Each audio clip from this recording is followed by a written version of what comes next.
Hello guys! Kakaiba ang topic natin ngayon. Kwento pero in different categories. Una ang kwentong kakaiba at ang kwentong akalain mo. Kaya umpisahan na natin ang kwentong kakaiba. Ito ay tatawagin nating kwentong kakaiba 1.0. Mamaya isusunod natin ang kwentong akalain mo 1.0. Kaya tapusin nyo ang video para umabot kayo sa ating last category. Siguro mapaisip ka kung totoo ba ang kwentong ito. Yes naman, totoo lahat ang ikukwento ko sa inyo ngayon. Ito ay isang true at viral story from South China Morning Post na may pamagat na lalaki ipinaduplicate ang susi ng katrabahong babae para magnakaw ng damit.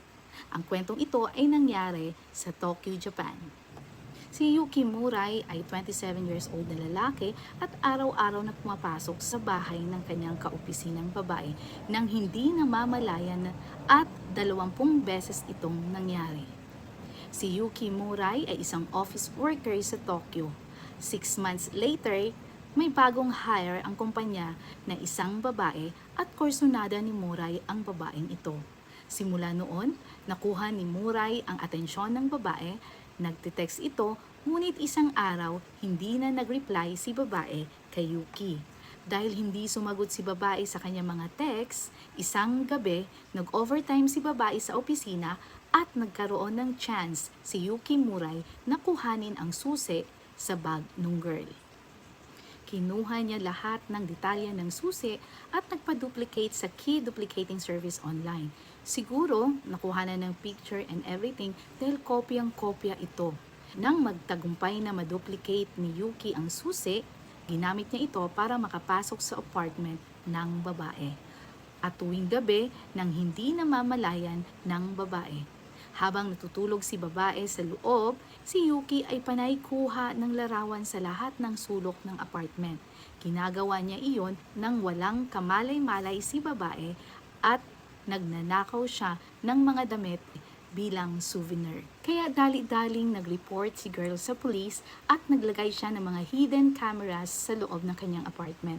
Doon nakita si Yuki Murai na nagnanakaw ng mga damit ni girl at 300 pictures na kuha sa loob ng apartment ang na-discover ng mga police sa kanyang cellphone.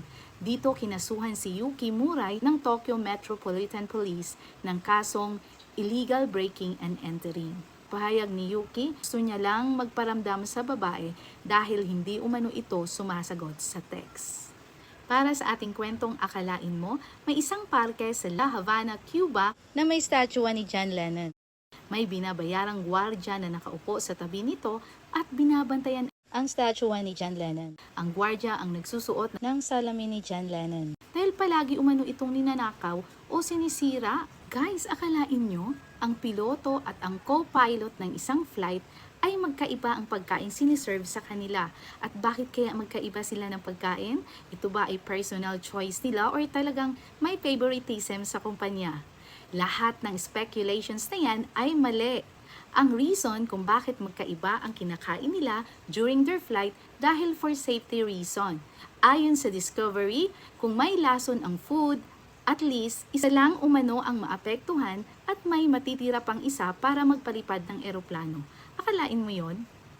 Last sa ating kwentong akalain mo ay tungkol sa isang gatas. Ayon sa research, ang taong umiinom ng whole milk ay mas maliit ang chance na tumaba kaysa umiinom ng low-fat milk.